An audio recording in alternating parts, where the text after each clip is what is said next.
BRS party జెండా గద్దెల్లో నుగూలిస్తే పోయే party కాదు. తెలంగాణ ప్రజల గుండెల్లో పుట్టిన పార్టీ బీఆర్ఎస్ పార్టీ, ప్రజల హృదయాల్లో ఉన్నటువంటి పార్టీ బీఆర్ఎస్ పార్టీ. ఈ హౌలా మాటలు బంద్ చేయి, పిచ్చి పిచ్చి మాటలు బంద్ చేయి.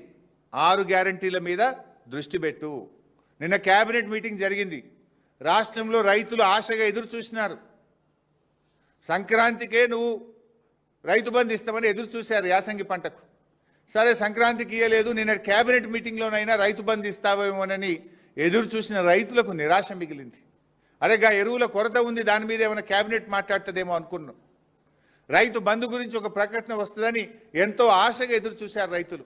కానీ మేడారంలో జరిగిన కేబినెట్ మీటింగ్లో రైతు బంధు ఊసే లేదు, ఎరువుల కొరత గురించి చర్చే లేదు, పిల్లల ఫీజు రియంబర్స్మెంట్ గురించి ఇలా 20 లక్షల మంది పిల్లల జీవితాలతో ఆడుకుంటున్నాడు. నేను కేబినెట్ మీటింగ్లో గా పిల్లల ఫీజు రియంబర్స్మెంట్ గురించి ఒక చర్చ తీసుకుంటారేమో, నిర్ణయం తీసుకుంటారేమో అని ఎదురు చూసిన 20 లక్షల ఎస్సీ ఎస్టీ బీసీ పిల్లలకు నిరాశ మిగిల్చినావు కదా నువ్వు. అయినా ఎన్టీఆర్ గురించి నువ్వు మాట్లాడుతున్నావు. అసలు ఎన్టీఆర్ గారు ఆ పార్టీ ఎప్పుడు పుట్టిందండి? రాహుల్ గాంధీ మన ముఖ్యమంత్రి రాజీవ్ గాంధీ గారు మన ముఖ్యమంత్రి అంజయ్య గారిని అవమానిస్తే కదా తెలుగువారి ఆత్మగౌరవ నినాదంతో పుట్టింది ఆనాడు తెలుగుదేశం పార్టీ. ఇదే కాంగ్రెస్ పార్టీ ప్రధానమంత్రి రాజీవ్ గాంధీ గారు మన ముఖ్యమంత్రి అంజయ్య గారిని అవమానిస్తే ఆ రోజు తెలుగుదేశం పార్టీ పుట్టింది. తెలుగుదేశం పుట్టుకనే కాంగ్రెస్ వ్యతిరేకంగా. ఎన్టీఆర్ గారు ఆనాడు కాంగ్రెస్ పార్టీకి వ్యతిరేకంగా జాతీయ స్థాయిలో నేషనల్ ఫ్రంట్ నెలకొల్పింది కదా. కాంగ్రెస్ భూస్థాపితమే నా లక్ష్యమని ఎన్టీఆర్ గారు ప్రతినబూనింది కదా. నిజంగా కాంగ్రెస్ భూస్థాపితమైతే ఎన్టీఆర్ గారి ఆత్మశాంతి చేకూరుతుంది. నీకు అంత ప్రేమ ఉంటే పోయి తెలుగుదేశంలో ఉండేవి ఎందుకు కాంగ్రెస్లోకి వచ్చినావు? నువ్వు ద్రోహివి నిజంగా చెప్పాలంటే. ఇవాళ తెలుగుదేశం నుంచి బయటకు వచ్చి నువ్వు ద్రోహం చేసినావు కాంగ్రెస్ తెలుగుదేశానికి. ఇవాళ నువ్వు ఎన్టీఆర్ గురించి మాట్లాడే అర్హత ఉందా? ఎన్టీఆర్ జీవితం అంతా కాంగ్రెస్ వ్యతిరేకంగా పోరాడిండు. గల్లీ నుంచి ఢిల్లీ దాకా కాంగ్రెస్ వ్యతిరేకంగా పోరాడిండు. ఆ ఎన్టీఆర్ గారు ఎప్పుడు ఆత్మశాంతి చేకూరుతుందంటే కాంగ్రెస్ ఈ రాష్ట్రంలో భూస్థాపితమైతే ఎన్టీఆర్ గారి మనశ్శాంతి జరుగుతుంది. సో ఇప్పటికైనా నువ్వు ఏది పడుతుంది, ఎక్కడ పోతే ఏ రోడ్డు కాడ ఖమ్మంలో పోతే ఏదో 4 ఓట్లు వస్తాయని చెప్పి తెలుగుదేశం జెండాలతో నువ్వు మీటింగ్లో మాట్లాడుతున్నావు. ఇలా అసలు నువ్వు ఉన్నది కాంగ్రెస్లా, తెలుగుదేశం ఎవరితో ఉన్నది? ఈరోజు కేంద్రంలో బీజేపీ ప్రభుత్వంతో ఉన్నది తెలుగుదేశం పార్టీ. మరి కాంగ్రెస్ దేశం మొత్తం బీజేపీకి వ్యతిరేకంగా పోరాడుతుంది. నువ్వు ఎవరితో కలిసి పనిచేస్తున్నావు? BJP TDP is one. ఇలా కేంద్రంలో అధికారం పంచుకుంటున్నారు, రాష్ట్రంలో బీజేపీ టీడీపీ అధికారం పంచుకుంటున్నారు.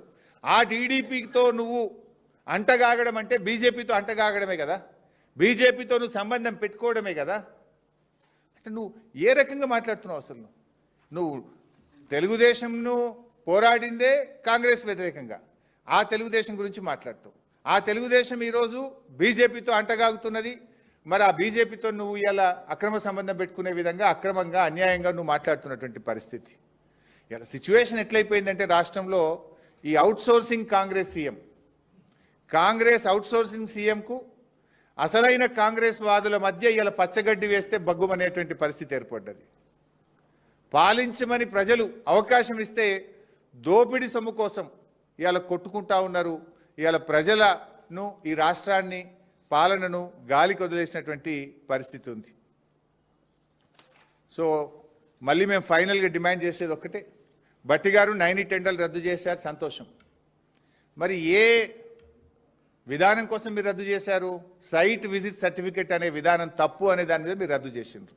ఆ విధానంతో ఇప్పటికీ 6 టెండర్లు జరిగినాయి, 6 కూడా ప్లస్ టెండర్లు అయినాయి. అన్ని టెండర్లు రద్దు చేయండి, సైట్ విజిట్ సర్టిఫికేట్ను రద్దు చేయండి, మొత్తం వ్యవహారం మీద వెంటనే సిబిఐ విచారణకు ఆదేశించాలని నేను కేంద్ర మంత్రి కిషన్ రెడ్డి గారిని డిమాండ్ చేస్తా ఉన్నాను. Thank you.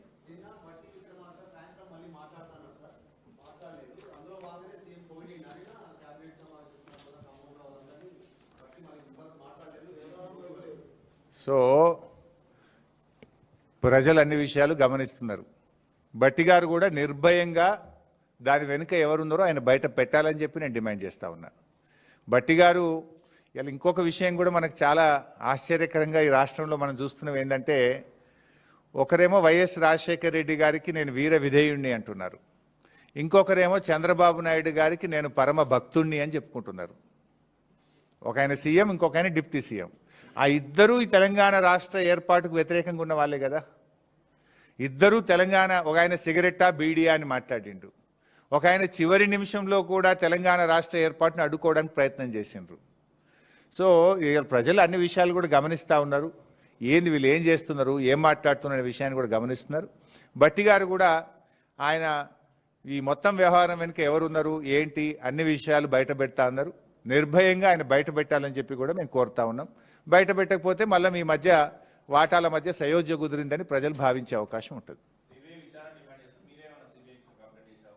తప్పకుండా ఈ అన్ని విషయాలను సిబిఐకి, అవసరమైతే హైకోర్టుకు కూడా వెళ్ళి హైకోర్టు ద్వారా కూడా లీగల్గా కూడా మేము బీఆర్ఎస్ పార్టీ ముందుకు వెళ్తుంది.